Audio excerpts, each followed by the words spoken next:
Right. So I was talking to David Tilley. My name's Eugene Irvin, sir. You? Okay. What's your name? I'm Officer Matthews. I'm filming you. Is that okay? Yeah, that's fine. All right, cool. I've got some great interviews out of you guys. Okay. Here's the thing. I thought the irony was really pronounced when we've got this sign here about a neighborhood watch. You're right here. You've got a citizen pulled over doing your job, and overwhelmingly, you guys have got a good department. How long have you been with Plano? 2 years. Did you know Frank Eric Dockery? No. Did I you know know of of him, him? but didn't know him. You know, that's a really bad situation when you've got these people embedded in law enforcement around people like yourself that are trying to do their job, keep the community safe from predators of all types, and they're involved in the things that they're involved in. Their dad, his dad is down there he runs the facility in which he's currently incarcerated and all this. And I want you to look at that symbol right there on that refrigerator. You see it? See that double heart? Yeah. Okay. In the intelligence community, that's a known symbol for essentially kind of a solicitation of sorts for pedophiles. Okay. And this is a known thing. And this was acknowledged to me on camera by your chief information officer yesterday. He knew that.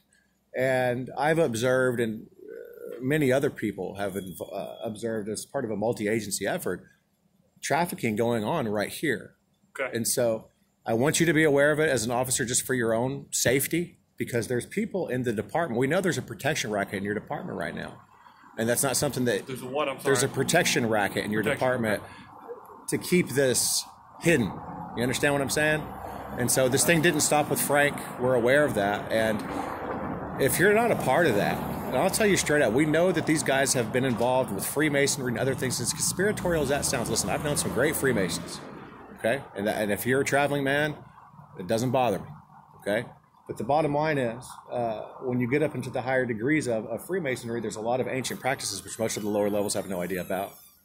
And to be misled as an officer of the law to finally get into a place where you're cornered because of the games that these people play, the blackmail and all this, that, and the other, this is a national security threat like no other. And so what are your thoughts on that, what I just told you? As an ordinary citizen hearing this, what is your first inclination as to what I've said? Well, I don't really know anything what you're talking about, so having no knowledge, I'm not really comfortable to make any statements one way or another. Smart. It's something I'd rather look into myself and form an opinion than just Sure. form an opinion off what you told me. Because no offense against you, but for all I know, you're just pulling this out of left field to You see. deal with all kinds of people Yeah. every day, so having no knowledge of you. it myself, I'd rather look it up myself and come to my own conclusions than just go off what somebody's on the streets Are told me. you part of the Brethren? Are you in a Freemasonic lodge? No, No. Do you know some of your other fellow officers that are? not that I know of. You don't talk about that? They don't talk about it. They're pretty quiet about it. Okay. I've never bothered even asking. Well, good for you. What made you want to be a police officer? Just enjoy helping people.